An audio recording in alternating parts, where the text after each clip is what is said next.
Hello everyone, I hope that you're all doing well. In our previous recordings, we analyzed the demand and the supply side of the market in isolation. This time, we're going to put the two together and we're going to ask what happens when the demand meets the supply. Let's begin. Let's analyze this in the context of a simple generic example. Suppose that we have a market with a moderately elastic demand curve and a moderately elastic supply curve. I picked these just out of convenience. Anything that we discussed today would apply to any market with different degrees of elasticities.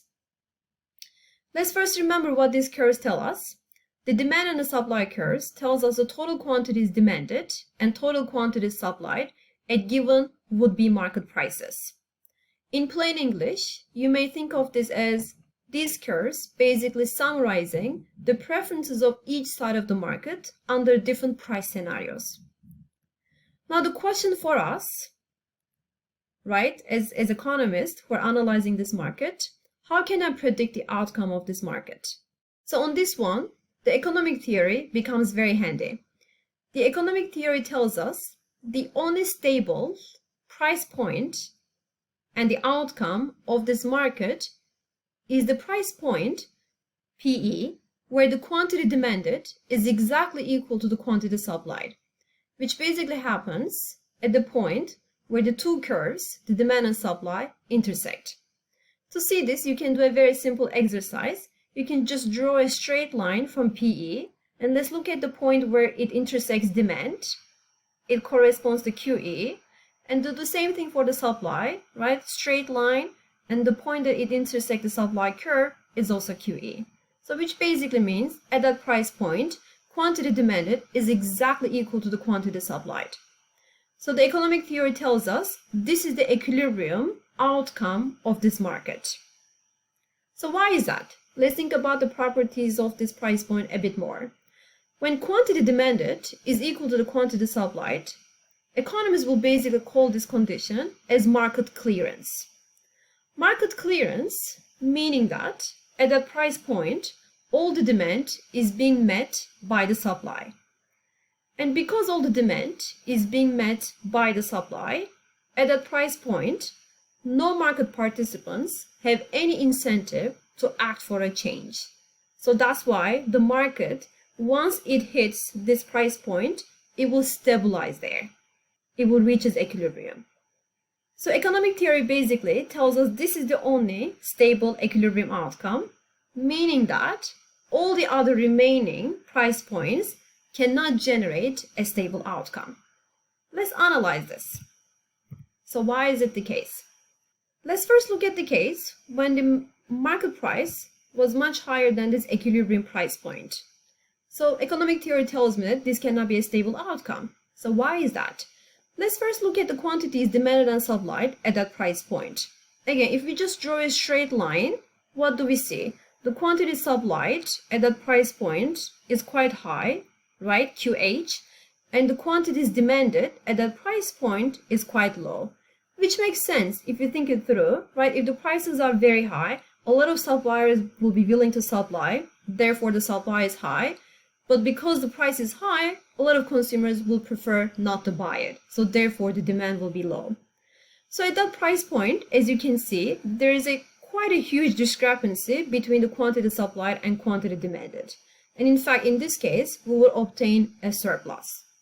And when we have a surplus, this price point cannot be a stable outcome. Because soon, the suppliers will realize that well, this is not a sustainable price point, right? They're supplying a lot, but they're unable to sell. So they will start adjusting the price. As the price adjustment happens, first, there is going to be a movement on the supply curve. As the suppliers are reducing the price, we're moving in this direction, which basically means there's a movement on the supply curve in this direction. So if you look at it, then the quantity supplied will be moving from QH towards QE. Let's look at what's happening on the demand side. As the suppliers are reducing the price, now the consumers will realize that, well, the product is no longer as expensive, right? So demand will respond to this in a positive way.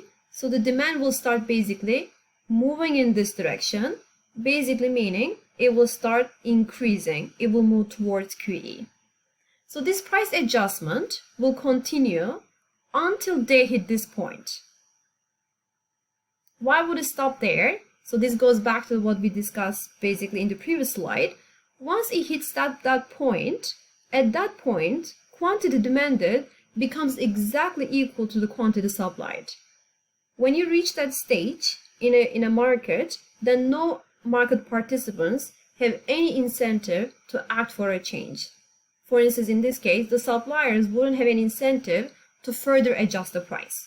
So therefore, the price adjustment will stop at that price point, and the market will set in its equilibrium. Now let's look at the opposite case. The economic theory tells me also any price point below PE cannot be equilibrium. Let me just pick an arbitrary low price, PL. Let's look at the quantities at that price point. At that price point, if I draw a straight line, again, I will see that at that price point, well, the demand now this time is the opposite, right? Demand is going to be high and the supply is going to be quite low. Again, if you think it through, that will make sense. If the price is too low, the demand for the product is going to be huge. But because the price is too low, some of the suppliers will maybe exit the market and choose not to supply. So in this case, we're going to obtain a shortage.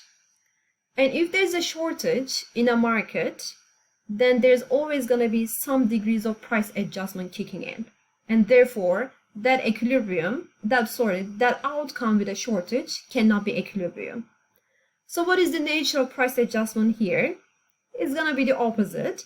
Well, this time, again, suppliers will realize that, well, if there's too much demand, why can't we charge consumers a higher price, right? So they're going to start adjusting the price this time upwards. So the price is going to start moving from PL towards PE.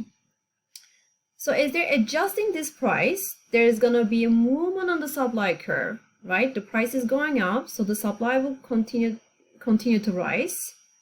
We're going to move from QL towards QE. And now let's look at what's happening on the demand side. Well, on the demand side, it's going to be the opposite story. Now the prices are going up. Well, the consumers will realize that the product is no longer such a bargain, right? Some of the consumers will probably reduce their demand. So there's going to be movement on the demand curve in this direction, meaning that the demand will basically start declining as the price is increasing. And again, this price adjustment process will continue until the market hits its equilibrium price point.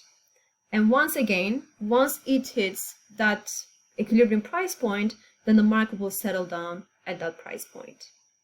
Thus far, when we're talking about equilibrium, we talked about in terms of two objects, prices and quantities. Now we're going to add two more objects to this discussion. One is consumer surplus, and the other one is supplier surplus. Consumer surplus. So what does it mean? Consumer surplus is defined as follows. It is the maximum willingness to pay by a consumer minus the price that she ends up paying. Let me give you a concrete example. Let's suppose that we're considering the market for blazers. As a market participant, as a consumer in this market, my maximum willingness to pay for a nice blazer is £300. For instance, for this blazer, right, my maximum willingness to pay was £300. Luckily, this blazer was on sale, so I was able to purchase it at the price of £150. So the difference between 300, which is my maximum willingness to pay, minus 150, which is what I ended up paying, that difference is my consumer surplus. In practice, some practitioners also call this object consumer value. Now let's look at the supplier surplus. From a supplier's point of view, things are a little bit different. From a supplier's point of view, it is the price that the supplier gets, which is $150, minus the minimum price that the supplier will be willing to accept to supply this product. This will, of course, depend on the supplier's cost function.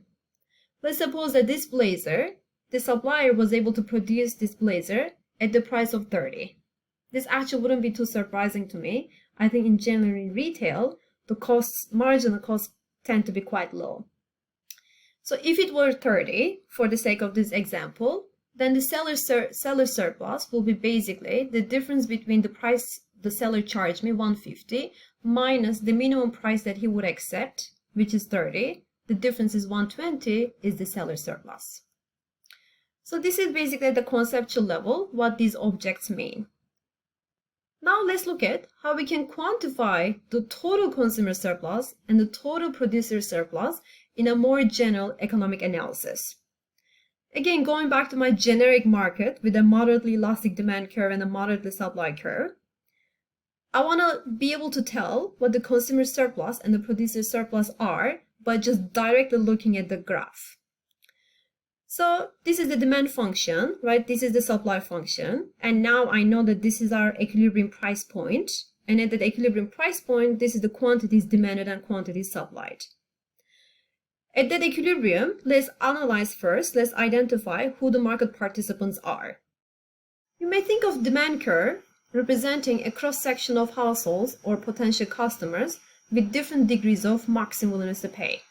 When the price is high, for instance, at that price point, for instance, it's only the customers with quite high willingness to pay who are willing to buy this product and therefore participate in the market.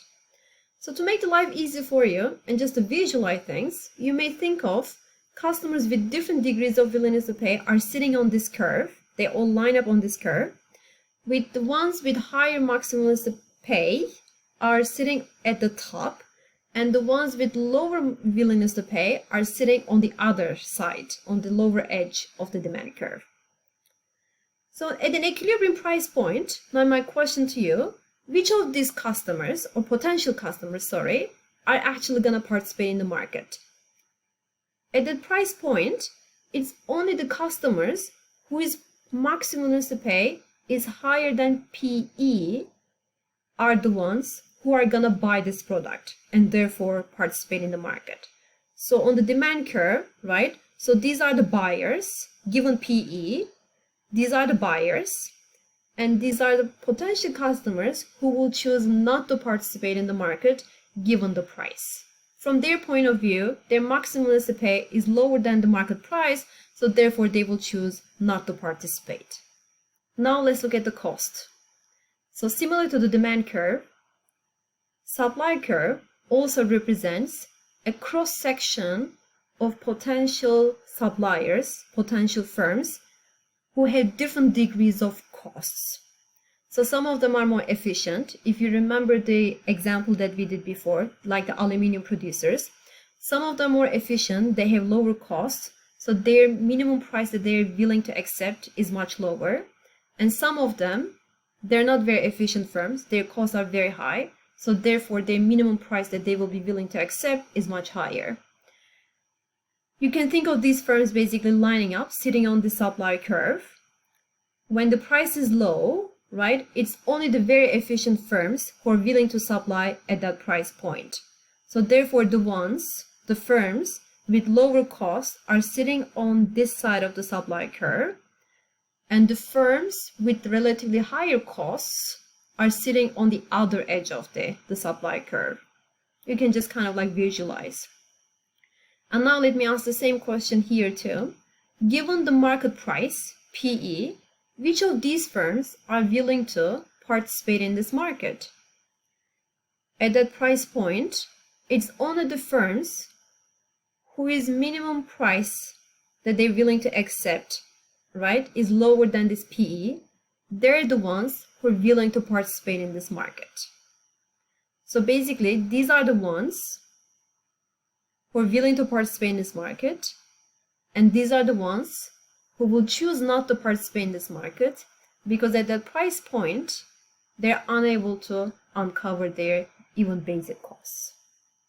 So now that I identified who are the participants in this market, now we can quantify the consumer surplus and the producer surplus.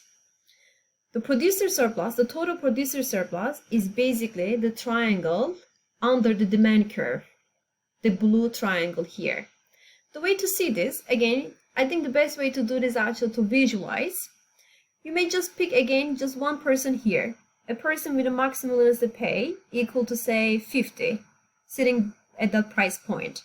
So for that person, the consumer surplus is basically his maximum willingness to pay, which is represented at this point on the demand curve, and the price that she pays, which is PE. So this straight line here basically is the consumer surplus for that one consumer who participates in the market.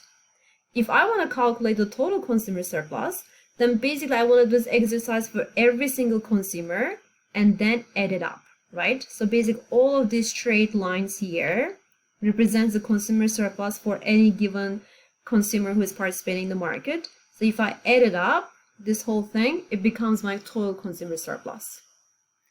Now, again, the flip side, the producer surplus.